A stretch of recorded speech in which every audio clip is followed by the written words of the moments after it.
Gland को किसने start किया था? बेलिस और स्टालिन ने 1902 में स्टार्ट किया था। इंट्रोडक्शन हम लोग स्टार्ट करते हैं।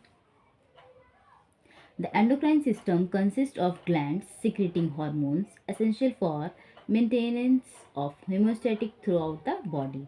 Hormones are chemical messengers that act to control and coordinate different functions of tissues and organs. Various body activities like growth and development and metabolism are also regulated by hormones. Each hormone is secreted from a particular gland and is distributed to the target tissue via blood. Hindi में हम लोग समझेंगे इसको।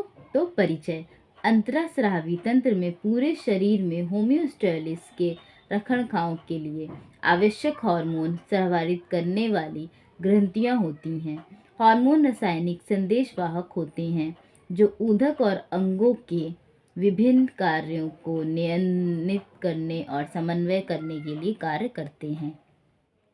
वृद्धि, विकास और चयापचय जैसी शरीर की विभिन्न गतिविधियां भी हार्मोन्स द्वारा नियंत्रित होती हैं। प्रत्येक हार्मोन को एक विशेष ग्रंथि में स्रावित किया जाता है और रक्त के माध्यम से लक्ष्य ऊतकों में वितरित किया जाता है।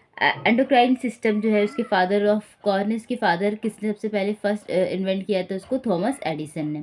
कहाँ डिस्कवरी किया था? Edison disease. एडिसन डिसीज बीमारी होती है, उसके अंदर किस काज से होती है? एल्डोस्टेरोन से होती है। हम लोग अब देखेंगे कि कितनी ग्लैंड्स होती हैं। देखेंगे हम लोग कितनी ग्लैंड्स होती हैं। Firstly is pituitary gland, hypophysis, इसको पिट्यूटरी ग्लैंड को मास्टर ग्लैंड भी कहते हैं। Second is pineal gland, third is thyroid gland, fourth is parathyroid gland, यहाँ पे होगा। Fifth is adrenal glands, pancreas, stomach and duodenum, gonads, testis and ovary. It is a diagram of endocrine glands in a mammals. It is a man and women के अंदर कहाँ पे glands situated होती हैं, कहाँ पे लोकेट होती हैं, वो है इसमें। सबसे फर्स्ट ग्लैंड हम लोग की पिट्यूटरी ग्लैंड। पिट्यूटरी ग्लैंड हम लोग की ब्रेन के अंदर होती है, जस्ट बेस के पास में होती है ब्रेन के। पिट्यूटरी ग्लैंड हाइपोफाइसिस होती है। सेकेंड हम लोग की पीनियल ग्लैंड होती है। पीनियल ग्लैंड भी ब्रेन में होती है, जस्ट थोड़ा सा ऊपर होती है, जहाँ पे पिट्यूटरी ग्लैंड है उसके अबव एपिफाइसिस होती है। थर्ड हम लोग की थायराइड ग्लैंड है। थायराइड ग्लैंड हम लोग की कहाँ पे होगी? तो वो होगी हम लोग की नेक के पास। It is a thyroid, it is a thyroid gland. Fourth हम लोग की पैराथायराइड ग्लैंड। पैराथायराइड ग्लैंड भी लाइक में के जस्ट नीचे अप होती है।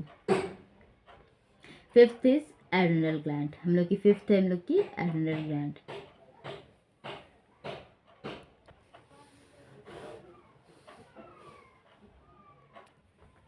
एड्रिनल ग्लैंड हम लोग की जस्ट किडनी के जस्ट ऊपर होती है एड्रिनल ग्लैंड। सिक्स्थ है pancreas, it is a pancreas, pancreatic gland यहाँ पे थी। Seventh is stomach and duodenum. Eighth is gonads, testis and ovary. Eighth gonad and testis ovary. Testis male से present है, ओवरी फीमेल से present होती है। इसके बाद हम लोग डिस्कस करेंगे what is pituitary gland. First हम लोग की है pituitary gland. So pituitary gland का क्या वर्क होता है, कहाँ पोजीशन होता है, उसके बारे में डिस्कस करेंगे। प्रपोज किसने किया था? सबसे पहले जोसेफ लियोटैंड ने 1742 में किया था। और फादर कौन थे? जेफरी विंगफील्ड वायरस थे। It is a small gland located at the base of brain beneath the diencephalon just behind the optic chashma. It is contained in a pocket, the sella turcica, in the floor of the brain case. Actually, the gland is a dual structure. Its two portions are of very different embryonic origin and functions. It is thus well protected by certain cranial bones and also dry matter. Hindi में हम लोग समझेंगे। एक छोटी ग्रंथि है जो optic के आजमा के ठीक पीछे डायनसेफलॉन के नीचे मस्तिष्क के नीचे स्थित होती है। यह मस्तिष्क ब्रेन की तली पर एक कोष्ठक सेला टसिका के अंदर कोशिका रहती है। वास्तव में यह दो प्रकार की संरचना होती है जिसके दोनों भाग भ्रूणी विकास के अनुसार भिन्न होते हैं। इसके बाद हम लोग देखेंगे क्या इसका स्ट्रक्चर होता है। Pituitary gland is of the size of pea and seed, measuring about 10 into 6 power 13 mm into its weight is about 0.6 ग्राम. इसका वेट 0.6 ग्राम का होता है. It's size and weight increase in females during pregnancy. जब pregnancy में females का जो size होता है पिट्यूटरी ग्लैंड का वो इंक्रीज हो जाता है, मीन्स बढ़ जाता है.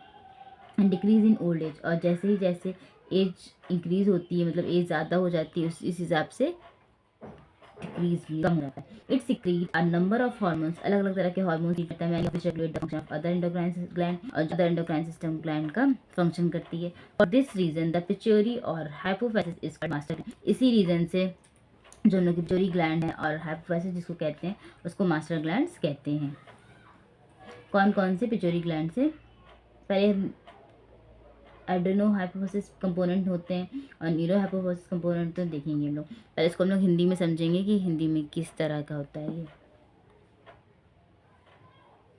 एक छोटी ग्रंथि जो ऑप्टिक के आजमा के ठीक पीछे डायन में हमने समझाया ना, इसकी हम लोग संरचना देखेंगे. जैसे कि मटर के आकार की लगभग 10 इंटू 6 इंटू 1.13 mm की होती है लगभग. अगर इसका वेट देखेंगे तो बहुत छोटा 0.6 ग्राम का वेट होता है. इसको अलग अलग हार्मोन सिक्रीट करती है, इसलिए इसको मास्टर ग्लैंड कहते हैं. हम लोग इसका डायग्राम देखेंगे पिट्यूटरी ग्लैंड का. Location of pituitary gland, it is a pituitary gland. ये जो छोटा सा P shape structure, it is a pituitary gland. Hypothalamus, anterior pituitary gland and posterior pituitary gland. anterior pituitary gland and posterior pituitary gland में कितना parts होते हैं components के. First में देखेंगे adeno hypophysis, pars distalis, pars tuberalis, pars intermedia. Neuro hypophysis में pars nervosa, infundibulum. Anterior lobe में 75% होता है एंटेरियर लूप में, एंड पोस्टीरियर लूप में 25% होता है. इसके बाद हम लोग पिट्यूटरी ग्लैंड के 2 डिस्टिंक्ट लूप्स पढ़ेंगे, वो नेक्स्ट वीडियो में डिस्कस करेंगे. और जो जितने भी एंडोक्राइन सिस्टम जितने भी रिलेटेड ग्लैंड्स है वो हम लोग नेक्स्ट वीडियो में डिस्कस करेंगे.